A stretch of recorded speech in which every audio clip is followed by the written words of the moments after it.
那就是外师另外一篇就是长篇的阅读哦。那长篇的阅读就是它的长度是真的很长，但是老师说他在上的时候会尽量让孩子就是跟他的互动状况，还有这个上课的那个步调，会抓的节奏会比较紧凑一点，不要让他们觉得很无聊。那甚至就是说他们在讲企鹅的时候，老师也会跟孩子们讨论一些企鹅上，比如说南极啊那个企鹅是怎么样的，让他们对于这种东西是有兴趣的，然后让他们就是对课本里的文章会更深入这样。Every student reads, I promise you that. These come in every time. They'll read one paragraph at a time. I will let every student around the room. Right? My goal is every day to use all 20 sticks. There are 20 students. All 20 sticks end up on my tray, right? Because I want them to read it for their classmates, right? 那老师说他就是一样用那个棒子哦，上面都有所有学的名字，他会经常在一堂课，就是他上完课前，所有的孩子都有就是轮流去念过课文里面的东西，让他们练习阅读。At the end of every story, the long stories, they'll have a let's write it section. We don't necessarily write to this assignment, but for example, this is a description at the end of the Penguin Chick. Well, a description is all about adjectives, about using what we call flowery language, right, to make it really sound interesting. So during the Penguin Chick story, we emphasize the idea of, look at all these adjectives. They don't just say the penguin. They say the big, hungry penguin, right? They're using a lot of adjectives. So we won't always produce material for this, but we will try to show what's happening in the story that has to do with description. 那在长篇阅读后面有一个叫做 Let's Write 的单元哦。我们这个 Let's Write 不是每一次上这个就一定要写一篇文章，而是我们老师会把这个写作的这个东西的一个文体，会带到刚刚讲到的 Penguin。那像这个 description 记叙文，它就比较多是强调一些比较花俏的形容词啊什么的。那老师就会在上那个阅读的时候，去带孩子去寻找这些东西，然后让他们对这个 description 会有一种感觉，这样。Okay, our projects are really going to be a lot of fun. I think this group it works together well as a team, and we start when we write something. I always start as 20 of us just discussing it, right? We have big picture, big ideas, right? We talk about the big part of it, and then I'm going to we haven't done one yet. We're about to start our first assignment. Then I would break them up into maybe groups of 4 because it's a good even number. We have 25 groups of 4. They work together as a group. Right? And they get ideas, more ideas, and then we break them apart again by themselves to make their actual paper. So class work, group work, individual work. And it makes them less afraid. It gives them a lot more ideas. If I just say, write something on your own, they'll never do it. They can't. They don't have the tools. But as a group, they do. As a group, they can come up with enough. With 4, as a group and then 4 or 5 of them together, can really make some great work. And then they break them apart, they have ideas in their head. And it really works. 那像就是爸爸妈妈都知道，我们一学期当中外师跟我这边都会有写一个 project 的 writing 跟 reading assignment 的 writing。那最近我们已经开始要写 reading assignment。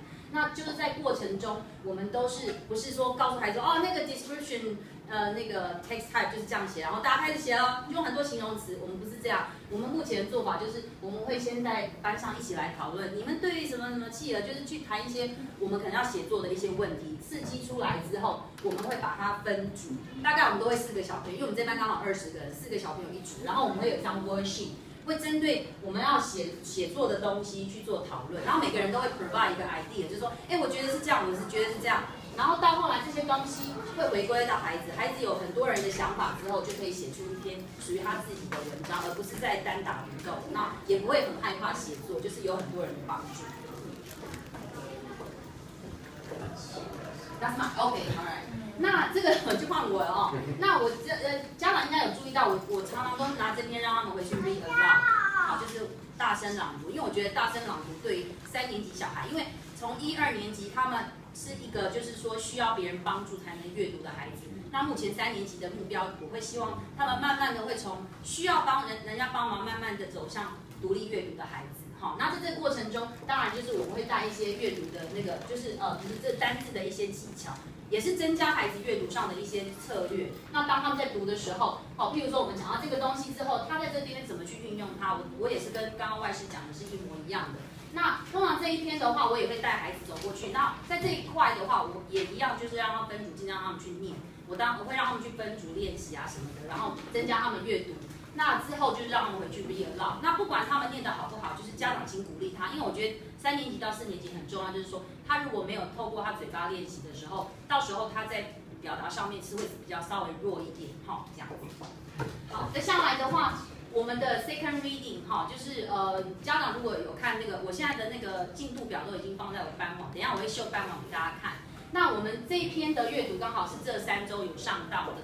那昨天我们已经开始已经进行分组的讨论，就像刚刚讲，我们上完那个 Benjamin Franklin 他发现的 electricity 之后，那我们转变到小朋友说，我们生活当中有哪些东西是需要用到电？那我们就从那个 home appliances， 就是说家电的东西。那我们昨天小朋友都已经有选微波炉啊什么的，每一组都选不一样，然后大家就是去出一些 idea， 说我用微波炉可以做什么事，什么事，什么事。然后到最后他们会写出一篇文章，选一样他自己喜欢的电器去写出来。所以这一篇文章除了练习它的一些文体之外，我们就是会发展出写作的东西。OK。Oh, that's mine. Okay. Yeah, this is so complicated. 对，哦呀。Way easier if you just tell it. 这个 I think most like yours, right? Yes. Oh, this is so fast. Okay. Alright. 好 Here. 这边其实跟刚刚老师讲的其实很像，就是说我们会从全班的方式去引导之后，上完课，就像我刚刚讲 Benjamin Franklin， 我上完之后，我会分组，开始让他们讨论。那我之后我也会陆续把他们讨论的照片放在班网，然后家长就可以看看他们怎么互相讨论。然后我的分组都会用抽签的，就是把他们拆开来，然后跟不同的同学互相刺激。那最后的时候，如果说是 project 的话，他们会上台来做发表。那如果是一般的 writing， 就是可能就是写出一个东西出来。Don't you think the grade 3 being collaborative with grade 3 students is really important?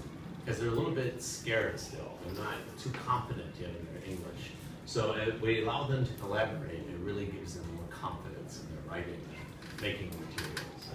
Right? 对，那我们所谓的合作型的学习，是我们目前一直在强调，尤其是特别是从2年级升上3年级小孩，对于自己的那种一些表现是比较没有十足的把握跟信心。那我们透过同才的小朋友互相的帮忙，那相信他们在这方面的表现就会更稳扎稳打。那这就是我刚刚讲那个我们的团讨单，我们昨天已经做到这边，就是小朋友找出电器，然后每个人贡献一个他的想法，然后最后的话他要自己去写出来，最后他的成品会有3段。好，那这到时候这是我们的其中reading assignment， 就阅读的写作，那到时候就小朋友就会带回去给你们看，就说他们写出来的成果这样。Okay. We always have different teachers have different styles for this page. I give excellence for everyone. You start out excellent. You start out excellent with me every time. You have to earn less than excellent with me. So it really takes a lot. If I check good even or fair, it should make you a little upset because it takes a lot for them to get there. Okay, if someone disturbs the class, I generally put their name up here on strike 1, strike 2, penalty box. One problem is 1, strike 1.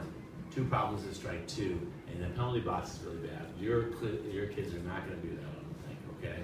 But the way I do this is if they appear in that strike 1 or strike 2 more than 1 or 2 times this in a week, I'm going to put good down there, okay? So that should tell you, maybe my child is not behaving in class. It takes 2 or 3 times appearing in the board before I change their communication book, though, okay? Because I do realize that these are 8 and 9-year-olds, okay? They do misbehave. That's part of life, right? So I allow them to have a good bit of fun, right? But if it gets to be a problem and a disruption in class, I'll be sure you'll see it here, okay? Okay, that's really my only policy. Homework completion, if I see someone go more than, quite a few days over, I might come down here and that will tell you, oh, maybe they haven't handed in homework to Mr. Edwards. Okay. 那老师他就是这个是每周家长都有看到，他给小孩子就是最高标准就是每个小分都 excellent。那除非如果孩子有在这个地方的时候，就是可能家长要稍微帮他注意。那老师刚刚有提到，就是他在教室里面有一个 strike 1, strike 2，还有这个 penalty. I'm just curious about. Okay, if you get the penalty, I have a reward system where they have a pizza. They have a little paper pizza and they have to once they fill the pizza, they get a nice prize from me, okay? And it, Okay, right. I'll show you in a minute. But it's a really great thing and it's very exciting for them. Well, if they get in the penalty box, they don't get to work on the pizza, and that's, you know, I've changed my method of discipline in my classroom. I used to punish the bad boys or the bad kids, but now today, the past few years, I've realized it's better to reward the good ones, because then they pull the bad ones back into good, right? So what I've done this year is I'm less likely to take away from you something or to be angry at you and keep you at the class. I'm just not going to give you what the kids that behaved got, okay? And it's already working. It works very well. As soon as they see their name on there, I see they have these wonderful children, right?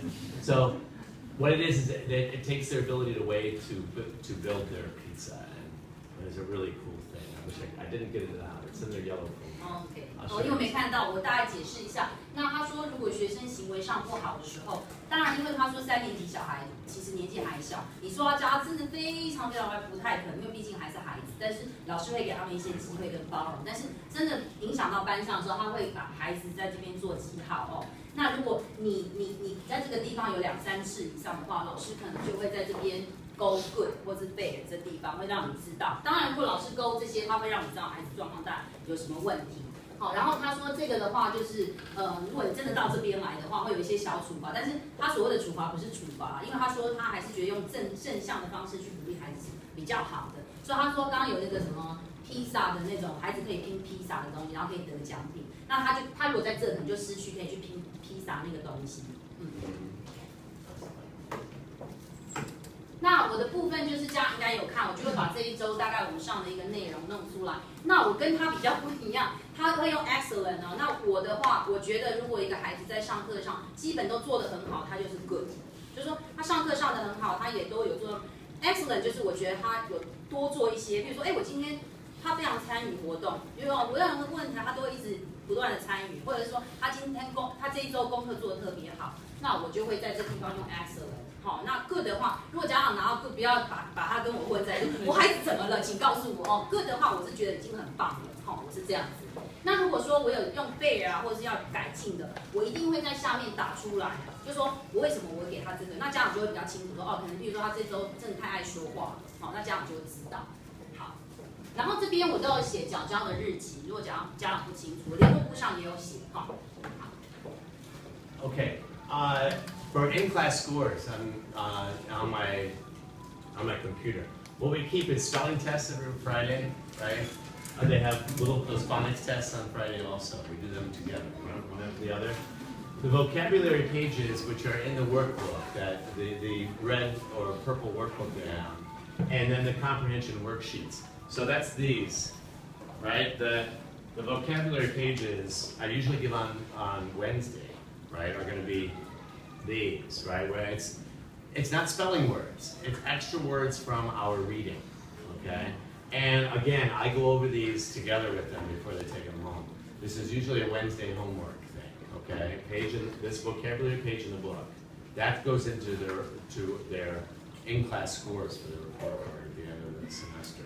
And then comprehension worksheet is these guys. Hold on. These, where they have the big homework on Friday from the readings, okay? Very important for their scores. Okay? 哦，那这是外师这一整学期，就是我们叫做这边有课堂，我想说要翻成中文，课堂成绩 ，OK？ 那课堂成绩的话，它有包含这4样东西，一个就是第一个跟第二个就是他礼拜5都会考那个发音跟单字的考试，那另外一个就是刚刚老师有秀，就是他有一个单字的练习。